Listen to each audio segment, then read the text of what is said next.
Friends, मी तुमची मैत्रिणी शिल्पा. खवैज कट्टा या आपल्या चॅनलवर तुमचं खूप खूप स्वागत. पुन्हा आपण एक अशी छान पारंपरिक रेसिपी घेऊन आलेलो आहोत. आज आपण इकडे आंब्याचा मोदक हा रव्यामधून करणार आहोत. मुळात रव्याचे मोदक हे इतके मऊ आणि लुसलुशीत असतात की तुम्ही तोंडात घातल्या घातल्या ते विरघळतात. चला तर पाहूया कसे करायचे रव्याचे आंबा मोदक. इथे पॅन तापत ठेवलाय आणि त्याच्यामध्ये मी हे ओलं खोबरं आहे 1 वाटी खोवलेलं ते घालणार आहे. मी इथे थोडी पाववाटीपेक्षा जास्त एवढी साखर घेतलेली आहे. जो मोदकातला चव असतो किंवा सारण म्हणतो तो व्यवस्थित आपण आधी बनवून घेणार आहोत. ही साखर पूर्ण वितळेपर्यंत आपल्याला खोबऱ्याला परतत राहायचंय. आपला जो चव आहे तुम्ही पाहू शकता छान व्यवस्थित ड्राय झालेला आहे. मी गॅसची फ्लेम जी आहे ती आता स्विच ऑफ करणार आहे. पॅन तापत ठेवला आहे आणि माझ्याकडे हा फक्त आणि फक्त आंब्याचा रस आहे. पण त्याला आपण आटवून घेणार आहोत, कारण आपण हा जर आंब्याचा रस त्या नारळामध्ये टाकून आटवला तर आपला जो चव असतो तो खूप चिकचिकीत होतो. त्यामुळे याला वेगळा सेपरेट आपण आटवून घ्यायचा. तो आंब्याचा रस आपण घेतला होता तो निम्म्यापेक्षा पण कमी झालेला आहे आटून.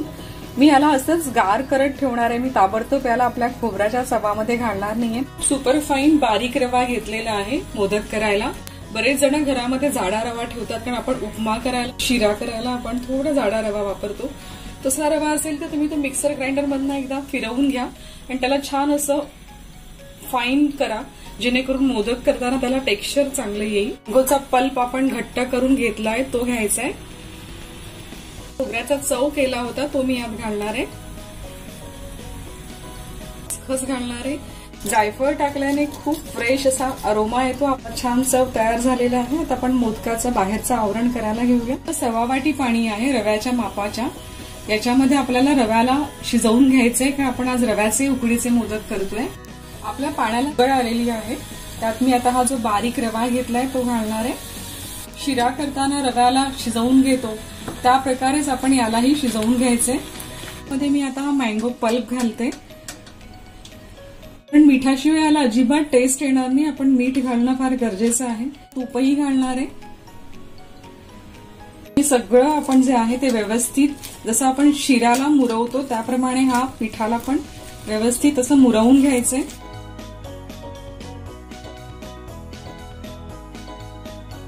त्यामध्ये आपण जिथे ड्राय वाटण वाटतो त्यात मी हा जो रवा जो आहे तो वाटून घेणार आहे. तुम्ही ते पाहू शकता. मी मिक्सर ग्राइंडर मधनं हे वाटून घेतलेलं आहे. टेक्स्चर पण अगदी आपण मळलेलं पीठ कसं असतं तसं आहे, पण हे थोडं गरम आहे. त्याला आपण व्यवस्थित गार करूया आणि मग ह्याचं पीठ मळूया. थोडंसं तुपाचा हात लावून याला मळून घ्यायचंय व्यवस्थित. मी इथे छान हे पीठ मगाशी सांगितल्याप्रमाणे अगदी एकजीव मळून घेतलंय. ह्याचे इक्वल बॉल्स करून घेतलेले आहेत प्रत्येक ह्याचे. आणि इथेही मी 4 मोदक ऑलरेडी करून दाखवलेले आहेत. याची मी अशी वाटी करणार आहे. जास्त तुपाचा हात लावायचा नाही, कारण आपलं जे पीठ आहे उकड जी आपली काढलेली आहे रव्याची ती ऑलरेडी थोडीशी लूज किंवा सैलसर असते. त्यामुळे थोडं सुखं तांदळाचं पीठ वगैरे हातात घेऊन आपण ह्याची जी पारी आहे मोदकाची ती बनवायची आहे. मी तुम्हाला इथे दाखवते. ह्याची पारी वाटीसारखी होणं पण थोडं कठीणच असतं. रेफ्रिजरेट केलं हे पीठ अर्ध्या तासासाठी तर तुम्हाला छान असं कडक पीठ मिळेल आणि तुम्ही पटापट मोदक हे वळू शकता किंवा याच्या पाकळ्या करू शकता. पण आता आपण शूट करतो आहे म्हणून मी थांबत नाहीये. माझी अशी छान वाटी तयार झालेली आहे आणि त्याच्यामध्ये मी हा चव जो आहे आपला तो भरणार आहे.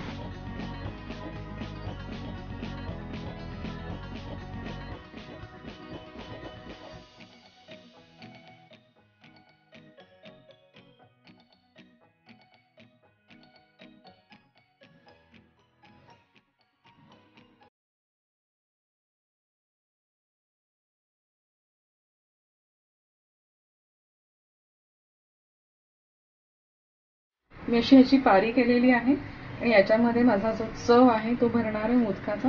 आणि ह्याला आपण असंच एकवटायचंय. ज्या लोकांना हल्ली मोदक कळ्या करणं जमत नाही त्यांच्यासाठी मी दाखवते आहे.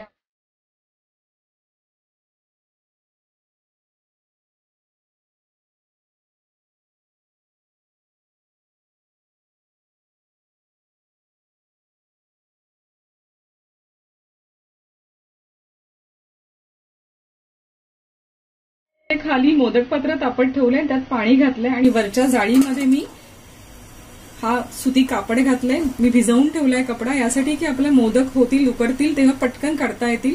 नाहीतर खाली तूप लावून आपण ठेवू शकतो जर आपल्याकडे कपडा नसेल तर. त्याच्यामध्ये मी हे मोदक जे आहेत आपण आता केलेले आहेत ते वाफवून घेणार आहोत.